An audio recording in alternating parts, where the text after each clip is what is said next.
Alexandre, ah, como é que a gente explica, né, tanto calor, o que está acontecendo, o que está causando esse bloqueio à entrada dessas ondas de frio aqui, aliás, na América do Sul, de forma geral, né? As ondas de frio, as ondas polares estão muito mais fracas do que normalmente elas poderiam chegar. E está difícil a gente conseguir que uma frente fria realmente, com mais força, consiga chegar à Argentina e ao Brasil. Como é que a gente explica isso? Olá, Josélia, boa tarde. Olha só, a explicação para isso está na condição oceânica, tá? Então, na realidade, né, o clima sempre é modulado pelas condições oceânicas. Então, fazer análise se existe, se não existe, se há possibilidade de formação ao longo dos próximos meses de fenômenos como El Niño ou Laninha, né, são fundamentais para a gente, né, estudar o clima numa determinada região. Pois bem, já faz mais de 2 anos que nós estamos aí em neutralidade em relação a esses dois fenômenos, o El Niño ou a Laninha. Ou Então, seja, lá nada. Isso, exatamente, lá nada. Então, assim, sob essa condição, pequenas variações no nosso oceano, tá, no Oceano Atlântico, começam a ser muito importantes, né, e fazem com que um mês ou outro fiquem aí extremamente diferentes em relação à normalidade. Então, nós separamos aí algumas imagens, né? Nós temos aí a anomalia média da temperatura da superfície do mar em janeiro, né? Nesse janeiro de 2014. Na realidade, não é bem janeiro, né? Mas é uma média aí do último um mês. Então, se nós olharmos ali no sul da América do Sul, nós temos aqui na região do Atlântico uma bolha fria lá no extremo sul, logo depois uma mancha quente, tá, que vai desde ali da saída do Rio da Prata, né, ali abaixo do Uruguai, influenciando aí grande parte aí da Argentina também. E essa mancha vermelha, ela vai até o litoral do Rio de Janeiro e se estende por praticamente todo, né, o Oceano Atlântico, até tocar, né, lá no continente africano. Pois bem, Alexandre, essa anomalia, ou seja, nós estamos vendo esse tom alaranjado, isso indica que a temperatura está mais alta do que o normal, certo? perfeitamente, Então, até tudo 2 que é graus acima do azul é normal. temperatura abaixo do Abaixo do normal normal. e o alaranjado, marronzinho, é acima do normal. Agora, essa faixa está enorme. Exatamente. Tá muito grande, ela está vindo até o Rio mesmo, e pegando aí. É uma barreira que a gente tem aí, né? Enorme, Exatamente. olha só como é que está isso. Sob essa condição, o que acontece? As frentes que eventualmente, né, chegam à América do Sul, tá, elas não conseguem avançar além dessa barreira. Na realidade, ela não consegue transpor essa barreira.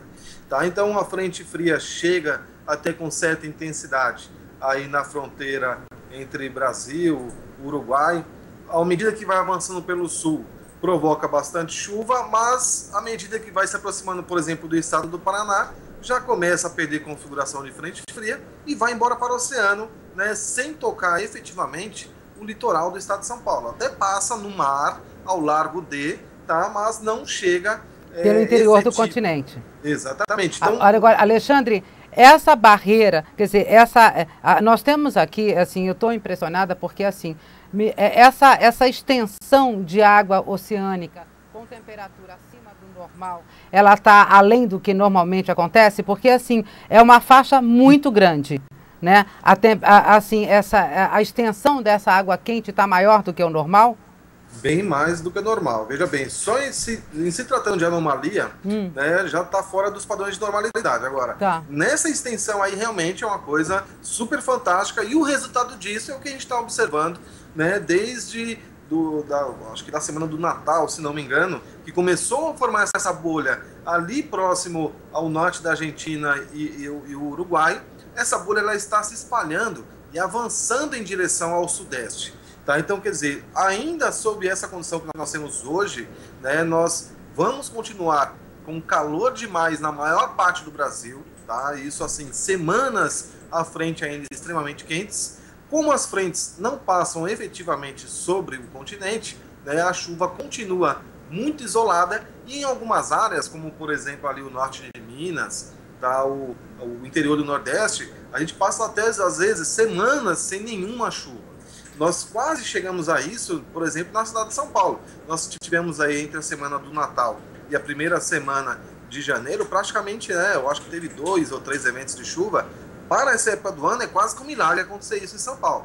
Tá? E mais adiante, isso vem acontecendo também com bastante frequência. O resultado de não nuvem e não chuva nessa época é exatamente o quê? O excesso de calor. Tá? Então a gente não tem uma renovação do ar. Então ele vai se esquentando gradativamente. Não há aí a entrada de um ar mais frio, né? Não que seja um ar frio. Ar polar com mais força Isso. Não consegue mesmo chegar. Não consegue avançar. É o que a gente tem observado, inclusive, sobre a Argentina. Quer dizer, não está conseguindo entrar ar polar com força nem sobre a Argentina. Exatamente. Né? Que dirá aqui no Brasil. Eu estava analisando ontem os dados da Argentina, então se nós pegarmos aí todo o centro-norte argentino, uma região bastante importante sob o ponto de vista agrícola, né, tá faltando umidade no solo, tá sobrando calor, tá a anomalia de chuva, ou seja, até agora choveu muito menos do que o normal. E aí, Josu, só para a gente falar um pouco mais sobre essa questão da chuva. Né? Então, se nós formos aí para o próximo mapa, que fala sobre a anomalia de chuva observada, né, até agora, mas nós temos aí 9 dias de simulação dos modelos numéricos de previsão do tempo, tá, para fechar o mês. E isso a gente retirando a média, a gente observa nesse mapa, né, áreas em azul quer dizer que o mês vai fechar com mais chuva do que a normalidade. E as áreas em abóbora, né, laranja e tal, tudo acima. Então, olha só esse mapa aqui, que ele é muito interessante, porque ele mistura aquilo que já choveu, tá?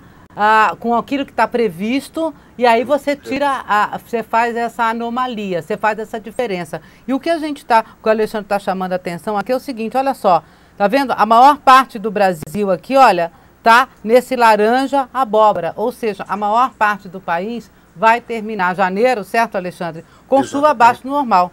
Né? E olha, uma coisa interessante também, a gente pode até olhar assim, poxa, mas o sul, com mais chuva do que o normal, e tá tão quente, mas na realidade, no sul, né, a chuva ela tá acontecendo de forma muito irregular. Então, assim, a cada 1, 2 semanas, mais ou menos isso, tá passando uma frente fria mais forte, capaz de provocar chuva e até uma quedinha de temperatura. Só que é o seguinte, né, com esse bloqueio enorme que existe, a chuva que acontece até onde existe o bloqueio é uma chuva completamente fantástica. Estou falando de 100, muito forte, 150 exatamente.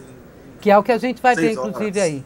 Que tem uma outra frente fria para chegar. Agora, Alexandre, quer dizer, nessa situação que a gente tem, dessa barreira de água quente, né? Quer dizer, impedindo realmente a passagem de ar polar intenso, o que a gente pode falar, a expectativa aí de um fevereiro ainda muito quente? Pois né, a expectativa assim gradativamente essa situação vai melhorando, tá? Então o que nós temos, por exemplo, hoje que não tínhamos no finalzinho de 2013, na primeira semana de 2014, chuva, tá? Chuva em forma de pancadas ainda.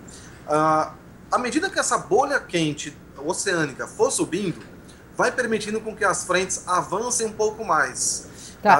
Pera um pouquinho, deixa eu voltar aqui só um pouquinho, porque a ideia é o seguinte, a ideia, então, que você está falando, é dessa faixa continuar avançando um pouquinho mais para norte. Para cima, exatamente. E aí permitindo que esse ar polar avance um pouquinho mais em direção, chegue mais perto aí do Brasil.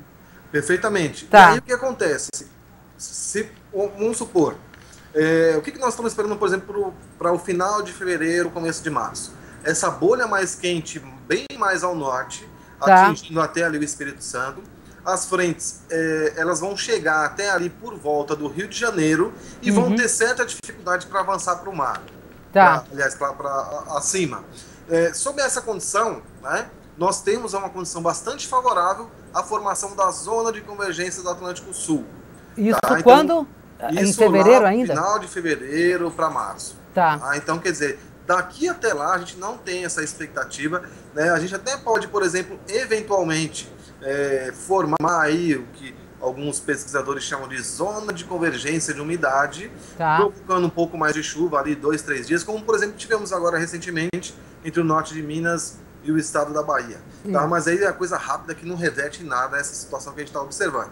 Só para você ter uma ideia, essa mancha mais escura ali sobre o nordeste de São Paulo, o sul de Minas, o Triângulo Mineiro, a região de Belo Horizonte, E algumas dessas áreas aí a gente vai fechar com cerca de 250 até 300 milímetros abaixo do normal para a época do ano. Então, quer dizer, a média normal para essa época é muito alta, chega até 400 milímetros em algumas áreas. Não chover 250 milímetros é realmente faltar chuva, e essa região é muito importante, porque os principais reservatórios hidrelétricos do país estão nessa área. Exatamente. Bom, então nós temos aí um panorama, né, que vocês viram, ou seja, é calor mesmo, não tem jeito, e essa situação da chuva realmente se regularizar é só mais para o final de fevereiro mesmo. Então, até lá, galera, durma-se com esse calor. Alexandre, eu agradeço muitíssimo a sua participação. Eu acredito que deu uma luz aí, né, bem legal, uma explicação bem legal do que está acontecendo de diferente nesse início de ano, nesse verão 2013 e 2014, para a gente ter essa situação atípica, reafirmando.